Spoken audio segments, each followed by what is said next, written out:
यहाँ पर दिमाग के 3 मुख्य हिस्से इस खेल में शामिल होते हैं। पहला है प्रीफ्रंटल कॉर्टेक्स। ये दिमाग का वो हिस्सा है जो लॉजिक, मोरालिटी और सही गलत के बीच फर्क करने का काम करता है। दूसरा है अमिगडाला। ये हिस्सा इमोशंस को कंट्रोल करता है, खास तौर पर फियर, एंगर और एक्साइटमेंट। और तीसरा है डोपामाइन। ये न्यूरोट्रांसमीटर है जो रिवार्ड और प्लीजर का एहसास कराता है। जब तुम गलती करने वाले होते हो तो सबसे पहले एक्टिव होता है प्रीफ्रंटल कॉर्टेक्स। ये तुमको चेतावनी देता है ये गलत है। ये तुम्हें संभावित कंसिक्वेंसेस के बारे में आगाह करता है। ये तुम्हें रोकने की कोशिश करता है।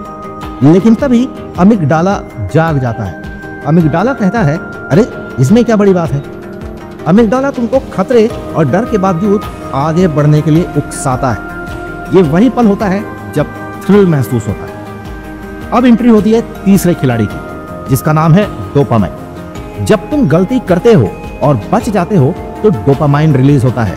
ये तुम्हें रिवार्ड का एहसास कराता है। ये तुम्हें महसूस कराता है कि देखो तुम जीत गए ना।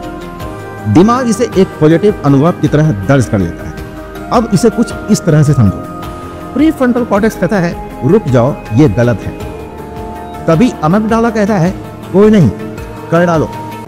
और डोपामाइन कहता है, वाह, करने के बाद मजा आया ना।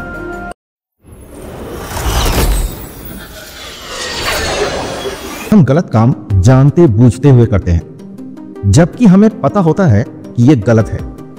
पकड़े जाने पे नाम खराब होगा, शर्मिंदगी होगी सो अलग, हम फिर भी करते हैं। आखिर हम ऐसा क्यों करते हैं? उस वक्त हमारे दिमाग में क्या चलता रहता है? दिमाग को पता होता है कि ये गलत है, तो दिमाग हमें रोकता क्यों नहीं? क्या ये सिर्फ एक कोइंसिडेंस है या इसके पीछे तुम्हारा दिमाग कोई गहरा खेल खेल रहा होता है? सोचो, तुमने परीक्षा में चीटिंग की। तुमको पता था कि पकड़े जाने का परिणाम बुरा हो सकता है, लेकिन फिर भी तुमने नकल की। क्यों? क्या तुमने कभी किसी से झूठ बोला और तुम्हें मालूम था कि तुम झूठ बोल रहे हो? क्या तुम्हें पता था कि सच सामने आ सकता है और फिर भी तुमने झूठ बोला? क्यों? क्या इसके पीछे सिर्फ विल पावर की कमी है या तुम्हारे दिमाग में चल रहे किसी गहरे न्यूरोलॉजिकल या साइकोलॉजिकल मैकेनिज्म का असर है? चलो आज इसी रहस्य की परतें खोलते हैं कि हम जानबूझकर गलती या अपराध क्यों करते हैं, और अगर हम करते हैं तो हमारे दिमाग में आखिर चल क्या रहा होता है। पर उससे पहले तुम्हें मैं एक बात बताना चाहता हूँ। इस वीडियो को अंत तक देखना जरूर, तभी इसका फायदा उठा पाओगे। तुम लाइक करो या ना करो, तुम सब्सक्राइब करो ना करो, वो मेरा उद्देश्य भी नहीं है, पर पूरा देखो कि कम से कम इसका फायदा तुम्हें मिल सके और मैंने इसे बनाने में जो घंटों लगाए हैं उसका कुछ तो सम्मान मिले। ये कोई इंटरटेनमेंट वीडियो नहीं है जो तुम्हारा 5 से 10 सेकंड में मन लग जाएगा। ये एक बहुत सीरियस वीडियो है जहां मैं तुम्हारे दिमाग के उन रहस्यों की बात करूंगा जो शायद तुम नहीं जानते थे। कई लोग इस वीडियो को अभी छोड़कर चले जाएंगे क्योंकि फिर यहाँ दिमाग का खेल आ गया। दिमाग हमेशा उन चीजों को सपोर्ट करता है जहां पे उसे मेहनत कम करनी पड़े। तो चलो शुरू करते हैं। दिमाग के अंदर की लड़ाई। दिमाग एक सुपर कंप्यूटर की तरह काम करता है, लेकिन सवाल यह है कि अगर दिमाग को पता होता है कि हम गलत कर रहे हैं तो फिर वो हमें रोकता क्यों नहीं? मान लो तुम किसी ऐसी जगह पे बैठे हो जहां फोन को तुम ऑपरेट नहीं कर सकते। तुम्हारा फोन वाइब्रेट कर रहा है। तुम जानते हो कि इस वक्त फोन देखना गलत होगा, फिर भी तुम धीरे धीरे फोन उठाते हो और नोटिफिकेशन चेक कर लेते हो। क्यों?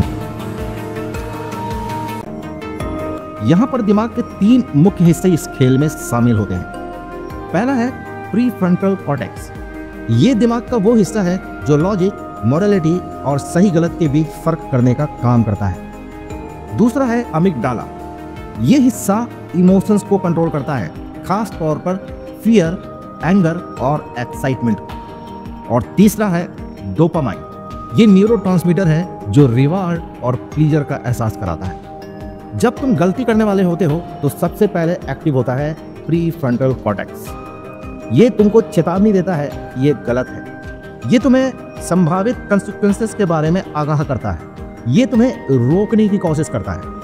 लेकिन तभी अमिगडाला जाग जाता है।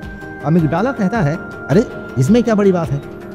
अमिगडाला तुमको खतरे और डर के बावजूद आगे बढ़ने के लिए उकसाता है। ये वही पल होता है जब थ्रिल महसूस होता है। अब एंट्री होती है तीसरे खिलाड़ी की, जिसका नाम है डोपामाइन। जब तुम गलती करते हो और बच जाते हो तो डोपामाइन रिलीज होता है। ये तुम्हें रिवार्ड का एहसास कराता है, ये तुम्हें महसूस कराता है कि देखो तुम जीत गए ना। दिमाग इसे एक पॉजिटिव अनुभव की तरह दर्ज कर लेता है। अब इसे कुछ इस तरह से समझो। प्रीफ्रंटल कॉर्टेक्स कहता है रुक जाओ, ये गलत है। तभी अमिगडाला कहता है कोई नहीं, कर डालो। और डोपामाइन कहता है वाह, करने के बाद मजा आया ना। यानी जब आप जानबूझकर गलती करते हैं तो दिमाग इसे रिस्क और रिवार्ड के खेल की तरह लेता है। और जाहिर सी बात है, जब तुम्हें रिवार्ड मिलेगा तो उस गलती को बार बार दोहराओगे। यही कारण है कि जब हम कोई गलत काम करते हैं, गंदी पिक्चर्स देखते हैं या कोई गलत हरकत करते हैं तो हमें बाद में रिवार्ड का अनुभव होता है और हम उन गलत आदतों को छोड़ने के बजाय और ज़्यादा अपनाते हैं। फिर हमें और डोपामाइन की जरूरत पड़ती है, फिर हमें और किक चाहिए होता है और हम उन गलत आदतों में डूब जाते हैं। अपराध की लत। जब दिमाग इनाम का भूखा हो जाता है, डोपामाइन की लत सबसे खतरनाक होती है। पहली बार चोरी की, डर लगा, पकड़े गए, गिल्ट महसूस हुआ। दूसरी बार चोरी की, डर थोड़ा कम हुआ, पकड़े नहीं गए, डोपामाइन रिलीज हुआ। तीसरी बार चोरी की, अब सिर्फ थ्रिल और मजा बचा। ये एक ऐसा खेल है जिसमें अगर तुम एक बार फंस गए तो निकलना बहुत ही मुश्किल है। डोपामाइन का ये खेल एक साइकिल की तरह काम करता है जो कुछ इस तरह है। रिस्क प्लस थ्रिल, डोपामाइन का हिट मिलना। डोपामाइन का हिट मिलने से सफलता का अनुभव होना। सफलता इक्वल टू डोपामाइन का लेवल बढ़ता। जब डोपामाइन का लेवल बढ़ता है तो फिर बार बार दोहराने की इच्छा का पैदा होता है। दिमाग का ये खेल हमारे दिमाग के प्रीफ्रंटल कॉर्टेक्स को कमजोर कर देता है। व्यक्ति की मॉरलिटी कमजोर होने लगती है, गिल्ट की भावना कम होने लगती है और अंततः अपराध की लत लग जाती है। तुम थोड़ा पास्ट में जाओ, अपने किसी गंदी हरकत के बारे में सोचो। क्या तुम्हारे साथ ऐसा नहीं हुआ था? पहले तुमने कोई भी काम डर डर कर शुरू किया होगा, बाद में तुम्हें मजा आने लगा और अब उस काम को करने में तुम्हें जरा भी डर फील नहीं होता। यही है डोपामाइन ट्रैप जिसमें तुम फंस चुके। एक स्टडी में पाया गया कि अपराधियों के MRI स्कैन में उनके प्रीफ्रंटल कॉर्टेक्स का आकार सामान्य लोगों की तुलना में छोटा था। यानी उनके दिमाग में सही और गलत के बीच का फर्क करने की क्षमता कमजोर हो चुकी थी। और यही होता है जब हम किसी गलत काम को या किसी अपराध को बार बार दोहराते हैं।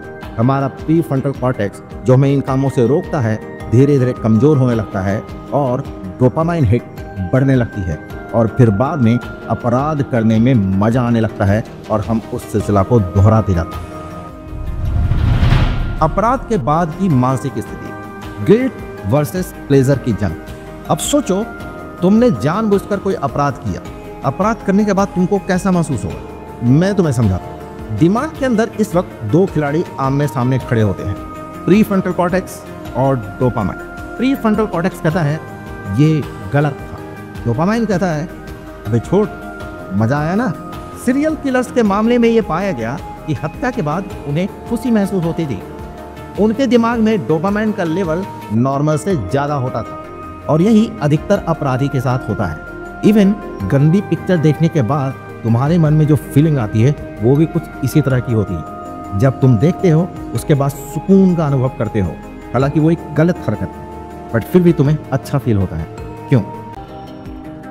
यानी अपराध करने के बाद व्यक्ति को गिल्ट महसूस नहीं होता, क्योंकि अगर गिल्ट जीत गया तो पछतावा होगा और अगर प्लेजर जीत गया तो अपराध दोहराने की इच्छा होगी। और दुख की बात यह है कि हमेशा प्लेजर जीतता है और गिल्ट हार जाता है।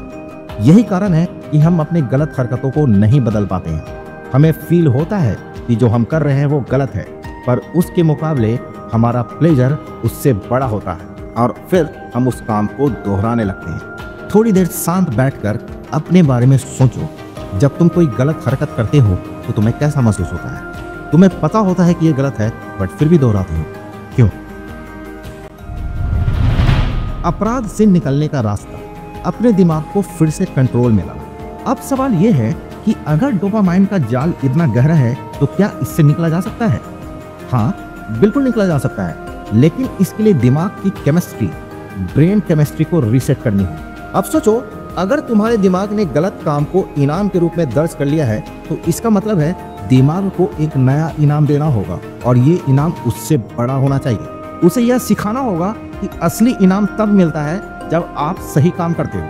और इसके लिए तुम कई तरह के प्रैक्टिसेस कर सकते हो, जैसे माइंडफुलनेस की प्रैक्टिस कर सकते हो, डोपामाइन हिट के पैटर्न्स को बदल सकते हो, गिल्ट को एक्सेप्ट कर खुद को माफ कर सकते हो, थ्रिल की तलाश किसी नए जगह पे कर सकते हो जिससे तुम अपने आप को बदल सकते हो। इसके बारे में मैंने कई डिटेल्स वीडियो बनाई हैं, कुछ वीडियोस को अपने डिस्क्रिप्शन में ऐड किया है जो तुम्हें इन चीज़ों के बारे में डिटेल्स में बताएगा, क्योंकि इस वीडियो में इनके बारे में भी डिटेल्स में बताना संभव नहीं। तो चलो आगे बढ़ते हैं। अपराध क्यों दोहराए जाते हैं, दिमाग में क्या बदलाव होते हैं। अब तक तुमने समझ लिया है कि डोपामाइन कैसे काम करती है, लेकिन असली खेल तब शुरू होता है जब गलत आदत हैबिट बन जाता है। डोपामाइन के कारण दिमाग में न्यूरोप्लास्टिसिटी होती है। न्यूरोप्लास्टिसिटी का मतलब है दिमाग बार बार की जाने वाली आदतों के हिसाब से खुद को रीवायर कर लेता है। जब आप बार बार गलत काम करते हैं तो दिमाग के न्यूरॉन उस व्यवहार को स्टोर कर लेते हैं, उसे रिकॉर्ड कर लेते हैं। इसका नतीजा ये होता है कि वही आदतें ऑटोमेटिक बन जाती है। अब वो आदतें करने के लिए तुम्हें सोचना नहीं पड़ता, वो तुम ऑटोमेटिकली करने लग जाते हो। अब अपराध करना व्यक्ति के लिए नॉर्मल बन जाता है। उसे गिल्ट महसूस नहीं होता, उसे अपराध करने में थ्रिल महसूस होता है। अब उसे पकड़े जाने का डर नहीं होता। एक स्टडी में ये भी पाया गया कि सीरियल किलर्स और पेशेवर चोरों के प्री फ्रंटल कॉर्टेक्स में एक्टिविटी बहुत कम होती है। और याद करो, वीडियो के पिछले भाग में मैंने बताया था कि प्री फ्रंटल कॉर्टेक्स ही वो जगह है जो तुम्हें गलत कामों को करने से रोकता है, और अगर उसकी एक्टिविटी ही कम हो गई तो तुम्हें अब रोकने वाला भी नहीं रहा। यानी उनका दिमाग गलत और सही के बीच का फर्क करना बंद कर चुका होता है। उन्हें अपराध में अब मजा आता है। अब सवाल उठता है कि यार फिर इस स्थिति से बाहर कैसे निकला जाए। हाँ, इसके लिए तुम्हें दिमाग को फिर से रीवायर करना होगा। ब्रेन रीवायरिंग, खुद को कैसे सुधारें। अब सवाल यह है कि दिमाग को सही रास्ते पे कैसे लाएं।